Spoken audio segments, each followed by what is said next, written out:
Namaste, Deepa ji.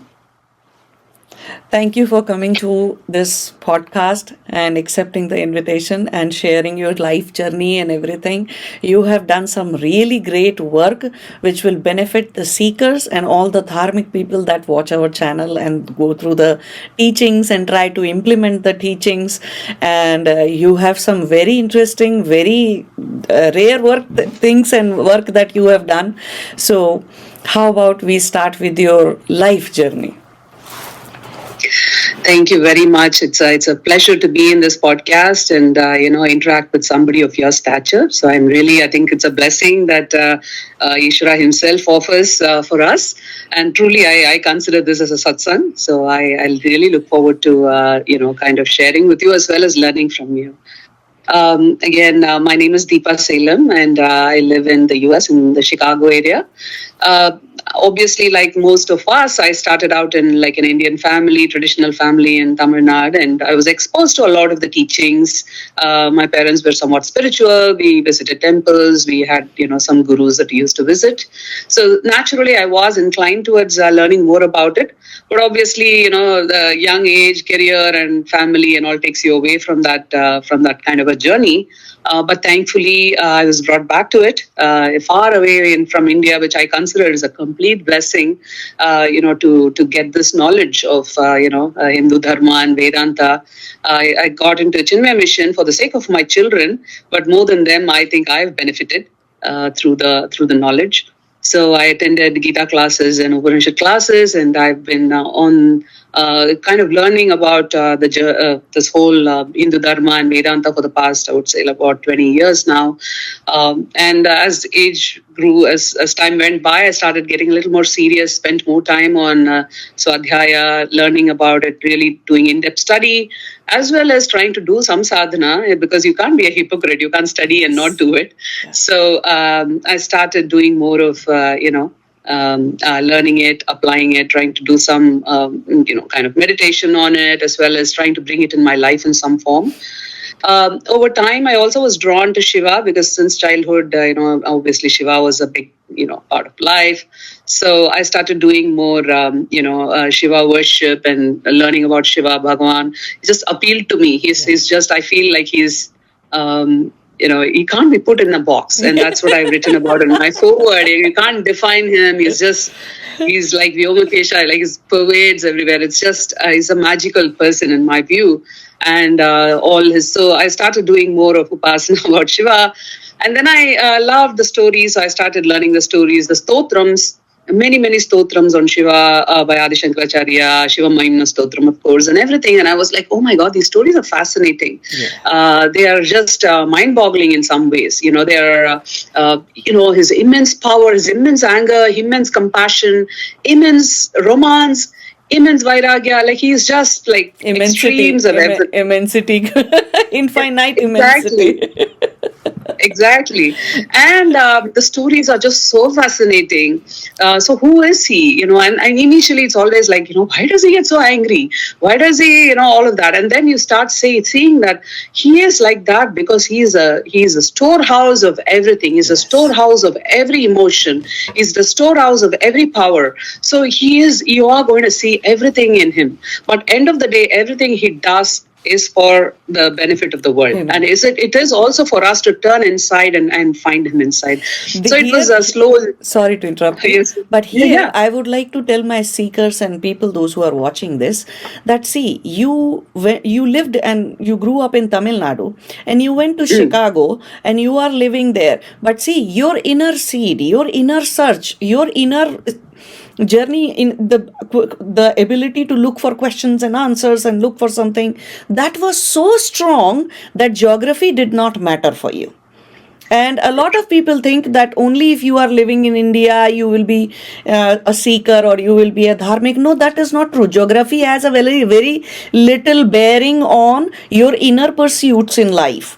And your body may be wherever in this world, and yet you may be enlightened, you may be a seeker, you may be a dharmic, you will even find a guru, which people usually complain about, where in India you find a guru, where in India you find the true teaching or this or that. No, if you are honest within, in your seeking, you will find a guru, you will find everything.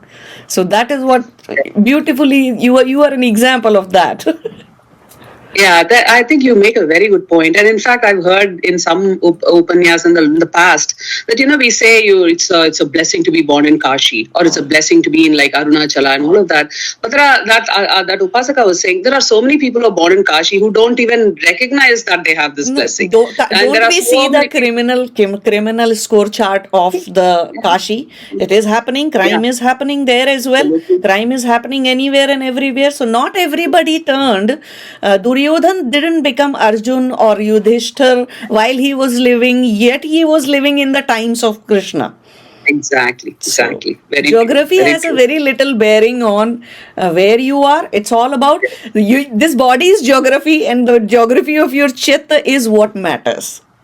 So you did very beautifully. You were so honest in your seeking, in your desire to connect with something bigger than yourself, and that's a very beautiful thing. Correct. Thank you. So I found a guru in Chicago, who guided me. He's a part of the Chinmay mission. So he was a very sweet, and he initiated, and then I had multiple other people who guided me in sadhana. So it's been a joy. Vedanta, usually Advaita Vedanta, it's also Nirguna Brahman and all that, but there is a very strong, and Adi Shankaracharya himself, while he's the greatest of Advaita proponents, he has been so prolific in his writings about devatas also, right? So it's a beautiful intermingling of bhakti and jnana. So I started doing the Shiva Upasana, and then that took me to the stories.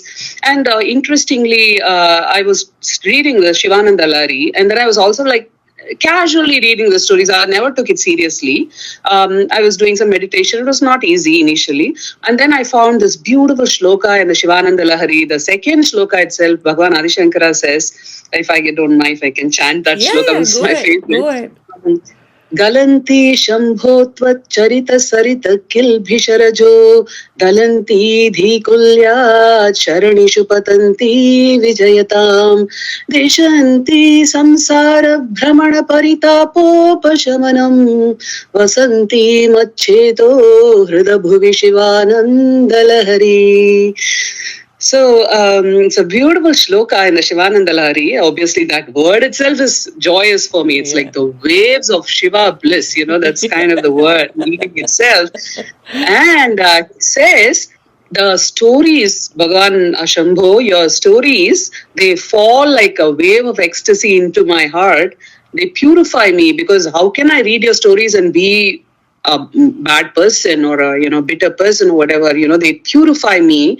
They remove all the kilbishas, and then all the problems of the world that come, samsara, brahmana, paritana, all of these, we face that every day. We all live in this world, but your stories cool them down. Now, yes, I feel that I get angry, or I get something doesn't go well, I get upset, but these stories cool it down, and over time they become bliss. They are in my chitta as waves of bliss, right? So I was like, how beautiful is that? So I don't have to do anything great. I don't have to do some great tapas or anything. Just let me sink into the stories, and then I will discover them. And then I just struck me, and I know we've all heard about it, but it just struck me then that this is the whole point of the Puranas and, Itihasas. Samaks is a whole eliminate point. Suffering. Yes, exactly. It's the sweetest way to develop bhakti, but it's also the sweetest way to learn values, to live in the world, to manage everything. And we have, I think, that treasure. And I feel like once that started, then what happened was, even my meditation, rather than just the Saguna Upasana or Rupa Upasana, I would take a story and then I would just meditate on the story. And then I started writing, because of my background and like marketing and all of that. I was a writer, used to write a lot. I used some of that skills for writing, and then I started sharing it on my blog and Facebook. And from then, it's just Bhagavan attracts people to those kind of content. So a lot of people started following.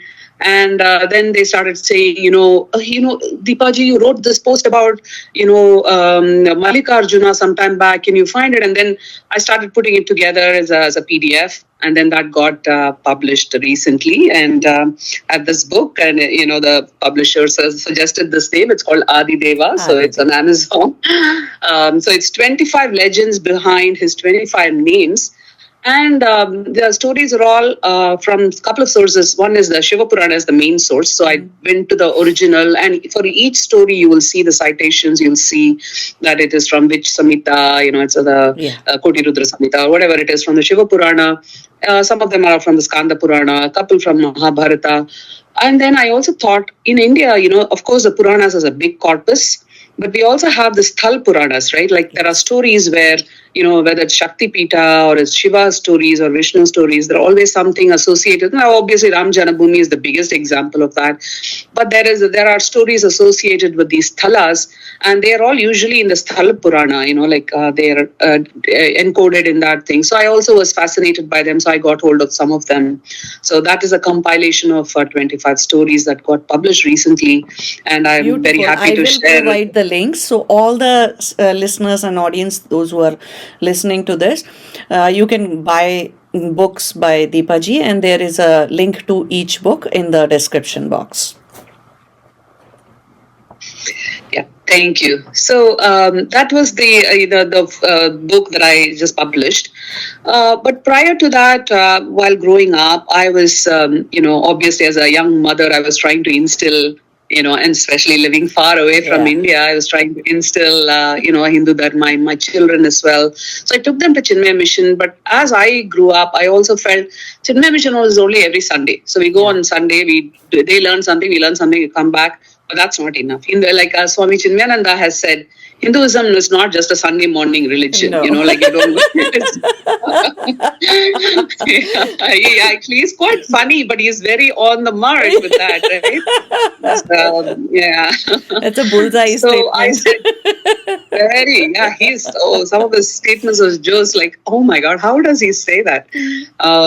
So we started doing, every evening we would have some discussion, and I was trying to, how children are. So I was trying to make it fun for them. I would challenge them to tell a story, and they picked it up quite well. They were reading a lot of Puranas, and we had discussions about it. And it was interesting because, and one of the things I want to mention also is that, when Puranas are not just like some religious stories or whatever, they actually make the children think. I think there's a lot of critical thinking that happens in the Purana. In fact, one incident I remember when, my son accidentally, he hit my husband, like his dad, it was an accident, and we were like, what happened? Why are you hitting your, we were joking about it. And he said, oh, I don't want to be like Ajat Shatru, because Ajat Shatru killed his father, Bimbisar. So, how they make those connections is fascinating. Yeah. So, Arjuna or whoever, we are able to talk about it. We talk about gambling, we talk about, Yudhishthira. So there are a whole lot of values and critical thinking that comes by reading the Puranas. And, even when we went on car rides, we do long, People do about a lot the US. of those modern courses of critical thinking. They'll put their children there without realizing, just narrating them those stories were good enough actually, and the best way to inculcate that kind of a critical thinking.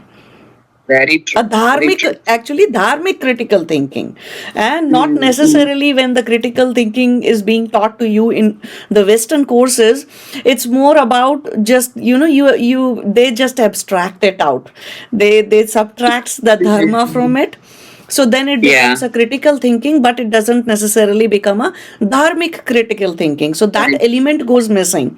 So that's why it's very important to keep on adding dharma, which has been stripped out from the entire education of the children in the Western countries. And more so, even in India, it is like that today. Yeah. So, correct. In the name of secularism. In the name of secularism, yes. Yeah. It's very sad. I think it's atrocious that we have this whole treasure, but we are saying we won't touch it. because of some, weird political reasons. It's a big loss, and I really hope our generation fixes that problem. And it's a constitutional problem. So Section 14 and Section 15 of the Constitution clearly says that, Indian government will provide the subsidies and stuff to money to the minorities to have their own schools and their own teachings, but the schools of normal government public schools and every other public school which the government will not give the grant to or will subsidize it to an extent will not be able to teach any Hindu dharma to the children because they will be secular, because we are a secular country. Nowhere in Shastras it says, Ganatantra or Loktantra will be adharmic. Yeah. And so it's a loss because, how much we have, right? In every, obviously in Sanskrit, but in every regional language also, we have so much wisdom. So it's a loss, a huge loss if we don't, and let's pray for that to happen. I know people are working towards it, but thankfully we have a lot of non-academic or non-school forums now, but unfortunately they don't reach all the people, right? It's only people who self, and the situation. Many people think, what's the need for all of this, right? So it does need to go into the school curriculum, but definitely I feel the critical thinking, the speaking ability, the debating ability, all that can come from the Puranas. It's just fascinating. So I started doing more of that with my children, and then I over time there was some demand, and again mostly through Facebook, but some friends, I started doing these workshops for children. So there's a blog. There are two blogs. One blog I've been writing for like 15 years now, ever since blog became a thing. It's called hamsapakshi.wordpress.com. I will add the link to your blogs, to your writings and everything that you are doing into the description box so that seekers and people can reach out. Yeah. So those are all more of my meditations on the Itihasa Purana, reading about that. What does that mean? Those are short blogs. And then, but when this happened, there was a lot of demand. And there are a lot of people who would ask me on Facebook, why is my daughter is asking about this? Why are we doing this? Some silly questions, or we think they're silly, but the children have those questions. For example, they will say, why are gods only white in color? Like the Murti is white in color. And that's not true, because in the South, they are usually black granite. But, so all of these things would come up and we would talk about obviously the women question and, why do we do this? Or, why are we... a lot of things they would ask like that. Because some children, we have some traditions in Tamil Nadu which we do here, and the child is like, well, it's in Chicago, why are you putting food out during winter? I said, it's a good point. Those are good questions to ask, because why are we doing this? I don't know, because no insect comes in Chicago to eat that in Shankaranti. But so I started responding, and then I said, what, why not do more of this? So I started doing these workshops for parents, and then for youth also, for young children, for teenagers, and those were well attended. And then I started putting together a curriculum, because I don't want to recreate everything. So I did that. And as a result of that was born this another children's activity book. It's called Airavata, Dharma book. And again, like I said, for example, we just talked about critical thinking, right? So there's a chapter on Ganesha, and this Ganesha chapter, and we all know he's the Vigna, so then there is a little right, because I used to do that with my children. There's a writing exercise. Think about an obstacle that you faced. And how did you react to that? And if you were very frustrated. So we have these discussions, right? Yeah, I was really frustrated when it happened. And what does that frustration cause? I was frozen. I didn't know what to do. What else? What could you have done differently? If you had not been frustrated, then you could have thought wisely. You could have looked at different options. You could have handled it better. But why don't we do that? Because we are so consumed by that obstacle that we don't free ourselves up. How do you free yourself up? Take hold of Ganesha, take hold of Bhagwan and say, okay, I am facing this problem. I call Ganesha my brother, so I in Anna in Tamil. So I said, hold on to him and say, I'm facing this. I'm getting upset by it. Now, let me not be upset first. Then look at how we solve this, right? So in the book, there are little writing exercises, then little puzzles, matching and, all kinds of puzzles. They're like this big picture. Can you find all the things about that Krishna used? Beautiful. So that is just reading. It's like you kind of interact with the book, right? I wanted a lot of people immediately said, "Can you make it as an app?" I said, "No, let's have that reading habit. Yes. Let's have, I think if people are coming full circle. There is the recognition now that we need to slow down the children. Enough of being a digital junkie and making your child a digital junkie, period. So that needs to stop. Seriously stop. Yeah. Because the problem is they'll go to the app, but they won't stay there because, the moment they are bored with the app, they will want to go somewhere else. It actually disturbs the dharana, the one pointed focus that you have. And later on in life, it becomes a problem when you are dealing with your office work, trying to do something serious in your studies, or even trying to, just sit still and watch TV. Even while watching TV, you are having thousand thoughts. Why? So because your dharana was consistently disturbed by 3 minutes of focus, that was what these days the social media is doing, that it's breaking your dharana. And people do not realize that in how many ways their child is being subconsciously programmed. Right. Correct. A program to not even think beyond that 3 minutes, like you say. And the parents think that it's only during that time, but the rest of the time they'll be my child is normal. No, your child is not normal after that. And I tell my children also that they'll say, it's only now I'm doing this, but when I'm studying, I'll be different. I said, it's not possible because you have one brain, one mind, and how you behave, it has to be consistent through the day.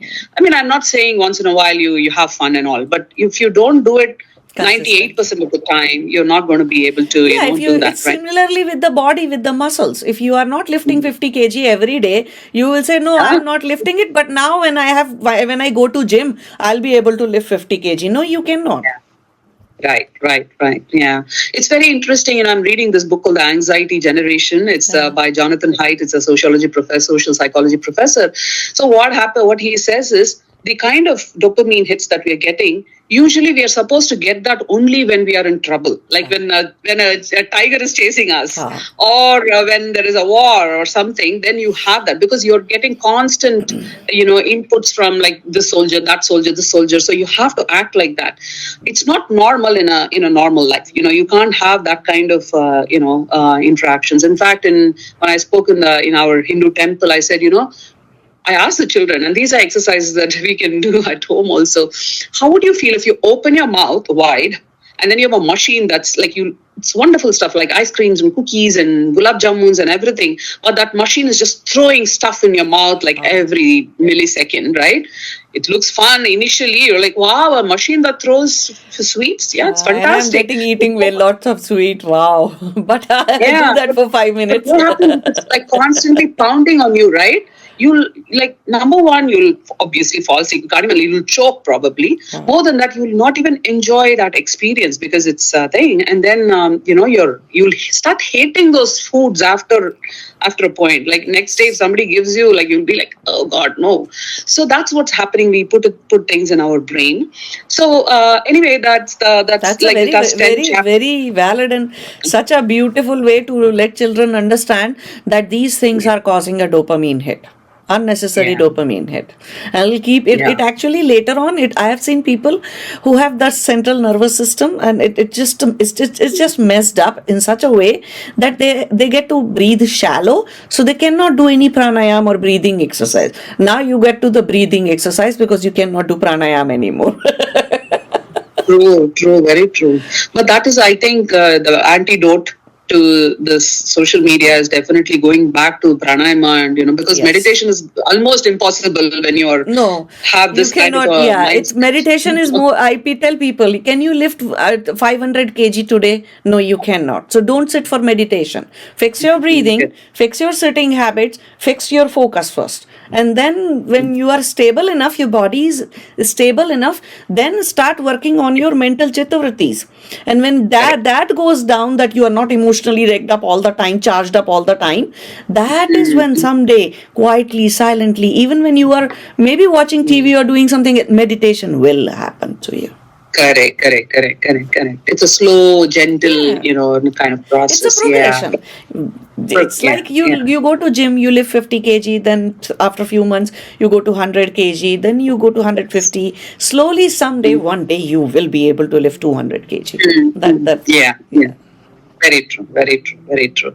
So I think the children definitely. I think these are. So that's what the book is covers. The first volume had 10 chapters, and the second volume, which will get published, has 10 more chapters. So each of them, and the idea is also that there are so many families which don't have, like, either they are not, the parents are not well aware of Hindu, the concepts, or they don't have anybody like an elder in the family, grandparents, or whoever to guide them.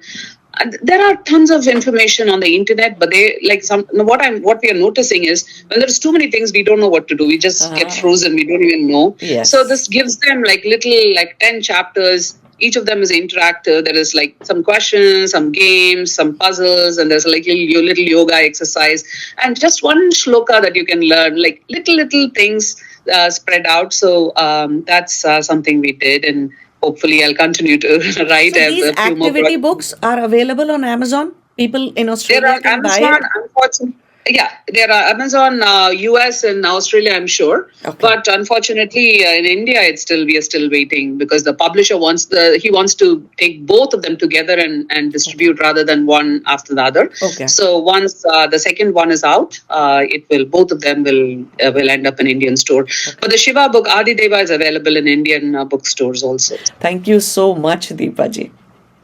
Thank you for the opportunity. Prakriti, it's just been such a joy, and Om Namah Shivaya.